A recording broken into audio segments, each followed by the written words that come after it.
Oh, today I'll be replacing the radiator in my Ram.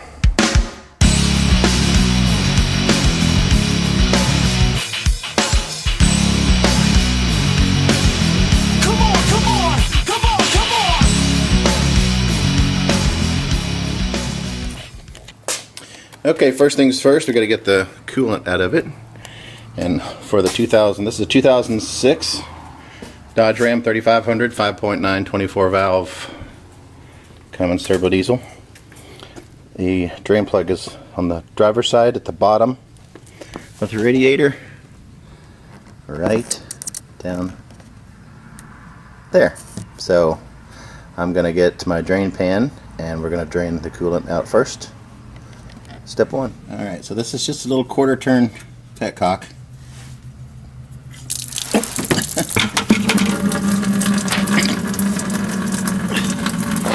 Just didn't turn it out far enough. I thought it was like a little quarter turn, but no, you actually have to turn it farther, because once I got it to a quarter turn it stopped, but then you saw what happened when I turned it a little bit farther. Okay, while we're waiting for the radiator to drain, this is the new one. This, special notice, it's a design improvement. It's a stress relief cut. Okay, a couple of packaging notes here. So this is the top of the radiator, and this is what I saw. One thing I think they should do is put a sticker right here. A lot of the reviews that I read on Amazon said that people returned their radiators damaged, and I think it's possible they may have seen this, because on Amazon there's not a link where you can contact the company. So I had to do some of my own research. I think it would be good if they did that. And number two, packaging. This is for the top of the radiator when the box ships like this. This is for the top. You can see how thick the styrofoam is up here. And look how thin the styrofoam is down here on the bottom. That got beat up pretty good. So now I have concerns about the bottom of the radiator here where the tanks meet up. Because as much as these things coming out of Canada, as much as they get bounced around, they're sitting on the bottom. I would imagine they stack them vertically. And so that's a concern. And that's all I have to say about the shipping so far. This is the front of the radiator facing outside, right? So if you're facing the front of the truck, this is facing you. We got some bolt holes here and here, there and there. And that is where the coolers, let's see, the intercooler, the oil cooler, which is back here. I don't know if it's transmission or oil. I think it's engine oil cooler. So you've got the condenser on the front, you got the intercooler, and you have this cooler back here. There's one more smaller one that's down low. And once I get this off and out of the way, you'll see. So first thing we have to do is take these off, move them over and out of the way, so we can get to the ones in the back, and then we'll start working our way back. Alright, first things first. Little cover on the left side. Got to get that out of the way.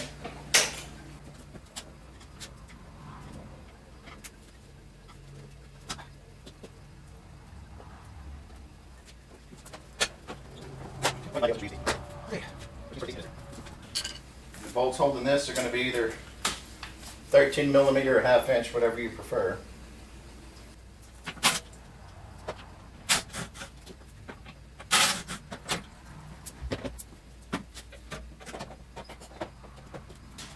Okay, for your AC condenser, what I'm going to do is I'm going to swing this up and out of the way. I'll probably have to move you guys over to the other side. Very carefully lift it up.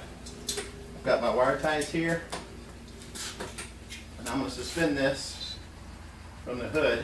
Now this hood has new struts on it. Just about every Dodge truck that I looked at when I got ready to buy one, the struts were weak. Let me get it over here. There we go. It might be a little bit better. I'm sorry about the sun. Just this is the wrong time of the day to be doing this from this angle. This is all I got. But obviously you want to make sure that your struts are nice and strong. That are going to be enough to hold this up when you get ready to strap it up and out of the way. The next thing we need to do, intercooler's got to come out of the way, and in order to do that we've got a clamp back here on this side and a clamp over here on this side, so we're going to get those loose. Those are probably going to be 10 millimeter. No, those are 7/16.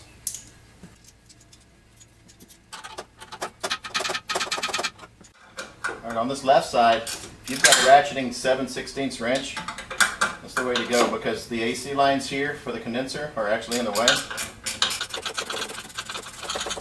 The bolts for the intercooler are going to be 10 millimeter.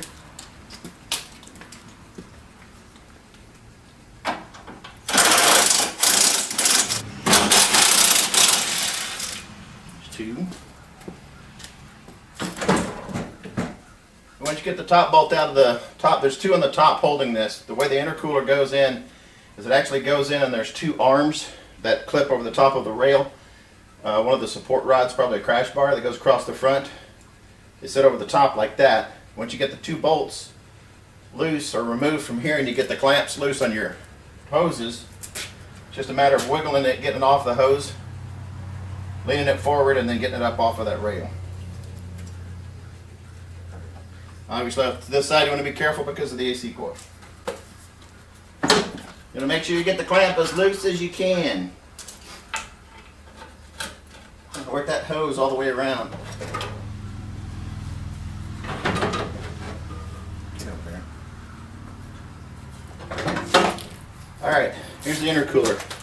I had trouble on this left side because the hose was stuck and sticking to it all the way around. Once I finally got that off, I was able to push the hose back, and you can see the two brackets that hang over that rail, that crash bar in the front. Okay, so the cooler on the bottom is for the Hydro Boost, power steering and the brakes. And there are two 1/2-inch bolts holding it in place, so I've just got it loose, kind of hanging down here. Then up here for the top is the oil / transmission, either or cooler. I traced the lines back. Looks like it goes to an exchanger back here on the side of the block, so one or the other is the oil cooler, or they use this one to cool that exchanger back there, and that cools the transmission and the oil. But either way, this one's got to come out. You whacked that pretty good right there. Oh, it's just a fins. It's not on the tubes. 1/2-inch bolt on the Hydro Boost downtown, and 1/2-inch bolt up here, or 13 millimeter. I think we'll be able to swing this one out of the way too. And that actually sits into some tabs on the radiator, so you have to lift it up and off.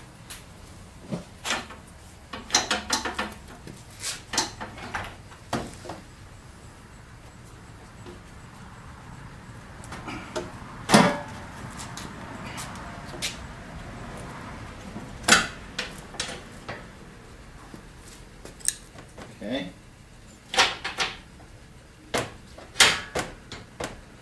Actually, I don't think I need to take it any farther than that, because I've got what I need. It's loose from the radiator. Alright, now the fun part. I'm going to go to the top side up here. We have to get the shroud out of the way. I'll get this wire, this stuff here off of it. We've got our washer hose for the passenger side squirter up and out of the way here. I might just disconnect this and get it out of the way completely, but we'll see how much trouble that's going to be. And then for the radiator, there's a bolt here on this side. There's going to be a bolt over there on the other side. And if I'm not mistaken, if we can get the shroud loose from that, we'll be able to get the radiator out without having to worry about taking out the shroud. That's my goal anyway, next to the hoses. Okay. So what I've done here is I've taken the two bolts that hold this upper section of the top part of the radiator out. I'm going to leave this in place. It's way too involved to try to do anything with it, and as soon as I pull it, I'll drain all the washer fluid, so we're going to leave that intact. This is the positive cable going from one battery to the other. I got that out of the way. On the fan shroud, there are 4 brackets just like this, evenly spaced. So I got 2 nuts up here on the top and 2 nuts on the bottom. I've taken that off, so now, and this shroud is pretty flexible. It's like flexible rubber.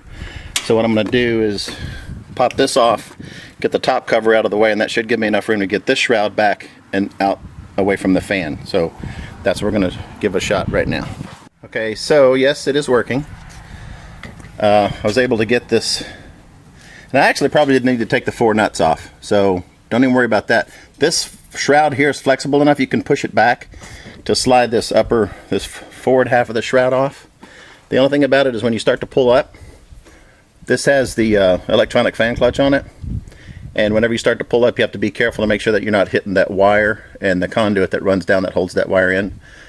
When I first started pulling up on it, it was hanging up on that. Moved it out of the way, and I've just about got this all the way up and out. So let me see if I can get this out the rest of the way, be able to take the 2 bolts out of the radiator, pop it up, and still leave the fan in place. Now there's one pretty significant step I didn't show, and that's taking off the radiator hoses. These are the spring type radiator clamps, and what I use on those is a pair of vice grips, because with vice grips you set them right on the clamp, you tighten them down as much as you can, and then you squeeze them. That gets it up off the hose, and the thing about the vice grips is they'll hold onto that clamp. So I've got one pair of vice grips holding the clamp on the top, one pair of vice grips holding the clamp on the bottom to keep them backing off of the hose. This side over here is probably the hardest to deal with on the passenger side because it's down under the bottom. You have to get up in there with it. We are clear all the way down, with one exception. These charge pipes have to come off because right here the radiator branches it like kicks out over here this way, and this is going to be in the way, so probably gonna have to take this charge pipe off. I did pull the air cleaner out of this, the air cleaner box. It's an aftermarket, it's a K&N. I'm not sure about factory, so I can't tell you about that, but with K&N, getting it out of the way here was fairly simple. 1 clamp, 1 bolt, and it's gone. Now I've got plenty of room in here to work. Okay, here's the side where I was telling you that the charge pipe is in the way. So what I did here to make sure I get it lined back up is I marked it with an ink pen, paint pen I mean, to make sure that once I put the air charge pipe back in, they're lined up and it'll be exactly where it was before. Okay, 2 10mm bolts holding the radiator in on the top. One over here and one over there. Got those done. Fan shroud is loose. Appears that the radiator is loose. I've got this charge pipe going to the intake manifold. Got that disconnected and that shoved back and out of the way. I've got the charge pipe coming out of the turbo going into the intercooler. Got it out of the way right here. Looks like the radiator is loose and ready to slide up. The only thing is I'm going to have to be careful down here because of those little notches. That's where the oil cooler fits into. I'll have to be careful to get it around that. And over here I don't see anything in the way, so let's see what happens. It's awkward with this damn AC coil in the way. You know what? Let me do this. I'm going to get this down so it's out of the way. I can lift up over the top. Stand by. See if I can get this big pig out of here.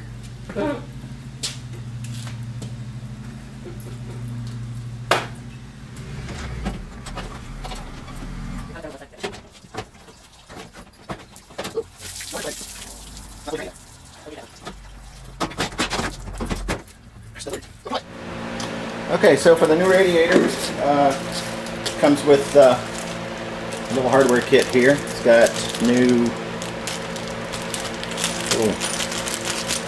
this is for the top, 2 top mounts. We've got these little nubbins here that go on the bottom here and over on the other side, so that sits down on the frame. In one of the other videos I saw, I think the guys were installed. This is a Spectra, by the way. I don't know if I mentioned that or not, but it's a Spectra 2-row. They mentioned something about the fact that they thought the clips on the original radiator, the blind nuts, were better quality. These look like they're just about the same. So I'm going to use these. You have 2 different sides of these. You've got this side. This side is the bolt where the bolt goes through. This side is going to be facing the radiator support.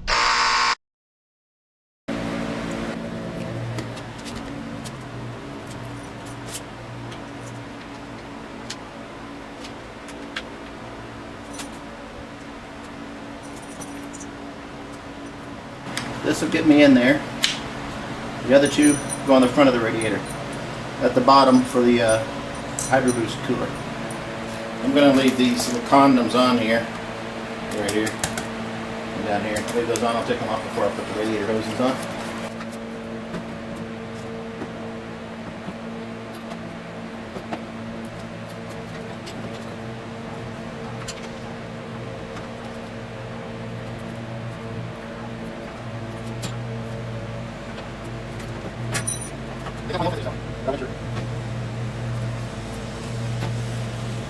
Okay, she's in. Now you probably noticed how I kind of went in at an angle, right? Kicked the radiator off to the left. That's so I could get this piece in inside the AC lines here.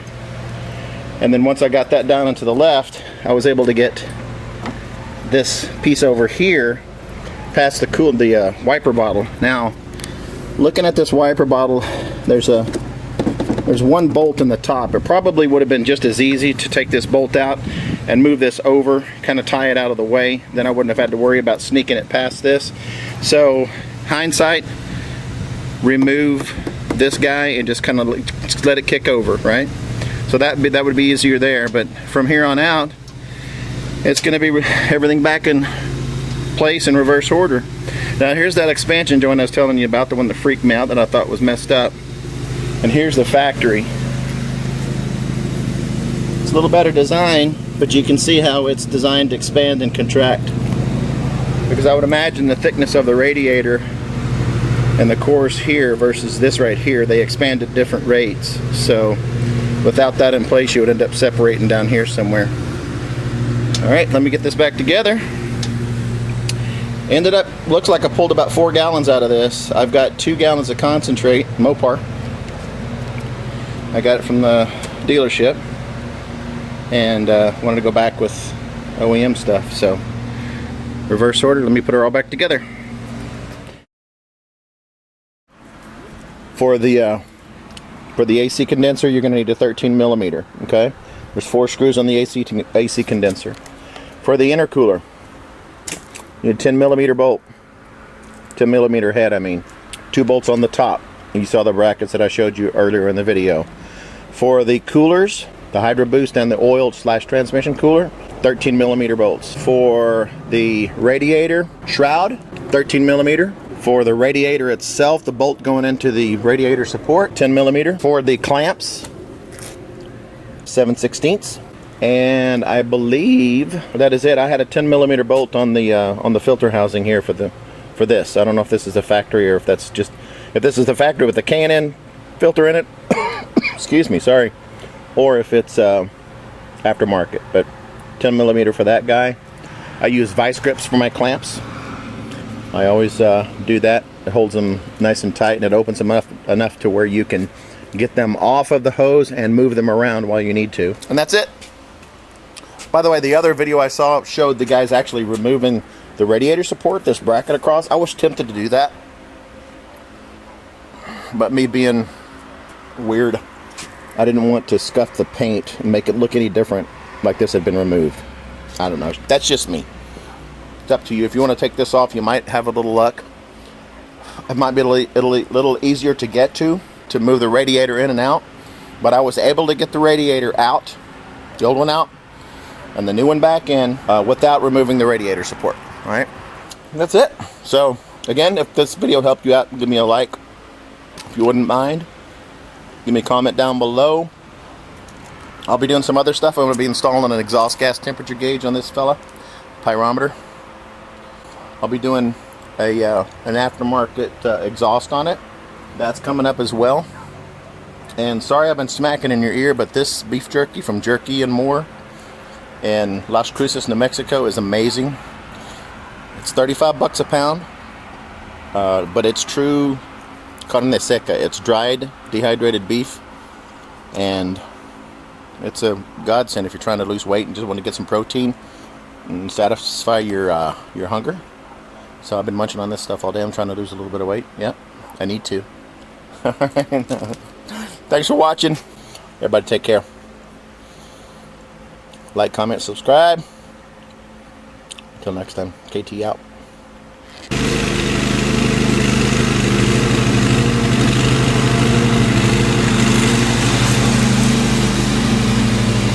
I'm going to record a video here.